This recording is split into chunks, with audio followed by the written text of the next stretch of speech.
Okay, now let's talk about volunteer experience and community involvement. This is really important when people apply to medical school, and then it is really important when you apply to residency, and it's really important also when you apply to fellowship. Why? Volunteering highlights one of the important aspects of the CaRMS roles, advocacy.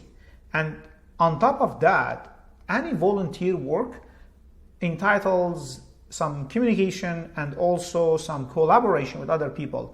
So volunteering highlights your advocacy, your communication, and collaboration. So it highlights very important 3 skills of the CaRMS framework, right? So that's why it's important. So if you're an international medical graduate who are applying now to CaRMS, there are tremendous amount of volunteering experience you can do. This range from donating blood, volunteering at every hospital has a volunteer office. You can just email them and volunteer there. If you're a medical student, I'm sure you did some volunteering, because like usually opportunities pop up and people like tell each other, and you just learn from your peers. So again, there is no single way to skin a cat. So either you can mention it under everything under 1 paragraph, or you can mention it under 2 paragraphs. It depends how many roles that you have in the past, right? So if you didn't have many roles, that's okay. Maybe you had a big role. So you can mention your, under 1 paragraph, 1 or 2 sections, you can mention your role. You were a coach or a coordinator, you were a president, or if you had like many roles and you want to divide them between a leader position and community involvement, that also can be done. Different people have different perspectives and different way of organizing things. But if you had many roles, it's nicer to just like put them some under leadership and some under community. Sometimes I've seen medical students who write a different paragraph for like the Faculty of Medicine contribution if they did teaching. So it depends how much teaching they do. If, for example, if I did lots of teaching, I would like create an entire different paragraph for my teaching experience. If I did a couple of teaching roles here and there, I would just put them under volunteering. It depends how much experience you have under each section. So if you want to divide them to leadership position and community involvement, that's even nicer, because when you write the leadership position by itself, you highlight another important aspect or like a skill of the CaRMS framework, which is the leader.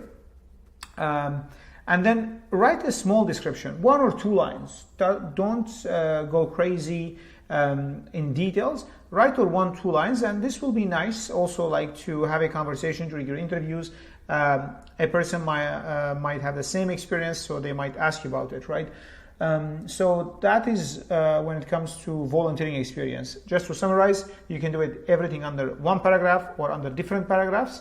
So if you're going to do it under different paragraphs, you have many roles, you can put them under leadership position, community involvement, and if you want to add like a contribution to the Faculty of Medicine, like teaching, or if you were a member or a representative of the class, you can add that as well.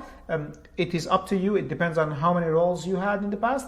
And don't forget to write a nice description. And the important things that you want to highlight here is your collaboration with other people, your advocacy for patients and community members and underserved patients or people, your ability to lead organizations, and finally, your communication, collaboration, advocacy, and leadership.